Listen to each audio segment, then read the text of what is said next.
လူပီတအောင်နေဖို့ပထမဆုံးလိုအပ်တာကအမှားကိုအမှားမှန်သိနိုင်တဲ့အသိဉာဏ်ပါပဲအသက်ကြီးလာတာနဲ့လူပီတလာတာမဟုတ်ပါဘူးငွေချမ်းသာလာတာနဲ့လည်းလူတန်ဖို့မြင့်လာတာမဟုတ်ပါဘူးပညာတက်လာတာယာထူးကြီးလာတာလုပ်ငန်းအောင်မြင်တာတွေကလည်းလူပီတမှုကိုအာမခံမပေးနိုင်ပါဘူးကျွန်တော်ရဲ့ဘဝမှာလူပေါင်းစုံနဲ့တွေ့ဖူးတယ်အောင်မြင်တဲ့လူတွေလည်းတွေ့ဖူးတယ်ပညာတတ်တဲ့လူတွေလည်းတွေ့ဖူးတယ်ငွေကြေးချမ်းသာတဲ့လူတွေလည်းတွေ့ဖူးတယ်ဒါပေမဲ့သူတို့အားလုံးထဲမှာတကယ်လေးစားဖို့ကောင်းတဲ့သူတွေကတော့ကိုယ့်အမှားကိုဝန်ခံရတဲ့သူတွေကိုယ့်လုံးရက်ကတစ်ဖက်လူကိုထိခိုက်စေခဲ့တယ်ဆိုရင်ပြင်ဆင်ရတဲ့သူတွေအမှန်နဲ့အမှားကိုခွဲခြားသိမြင်နိုင်တဲ့သူတွေပဲဖြစ်ပါတယ်လူတစ်ယောက်အတွက်အန်ဒီရဲ့အကြီးဆုံးကအမှားလုံးမိတာမဟုတ်ပါဘူးကိုယ်လုံးနေတာကအမှားဖြစ်နေတာတောင်မှအမှားမှန်မသိတော့တဲ့အခြေအနေမျိုးပဲဖြစ်ပါတယ်ဒီလိုဖြစ်လာတဲ့အခါမှာ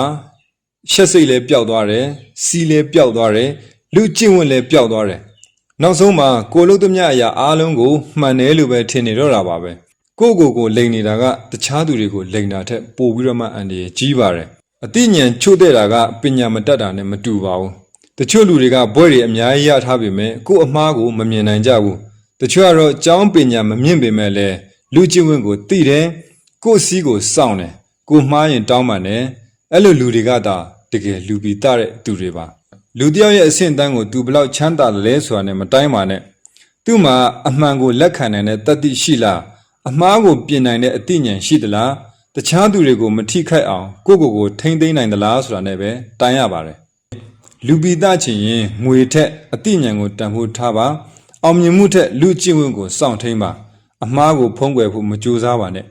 အမှားကိုအမှားမှန်သိပြီးတော့မှပြင်နိုင်တဲ့စိတ်ကသာလျှင်လူတစ်ယောက်ကိုတကယ်ကြီးမြတ်စေတဲ့အရေးချင်းပါ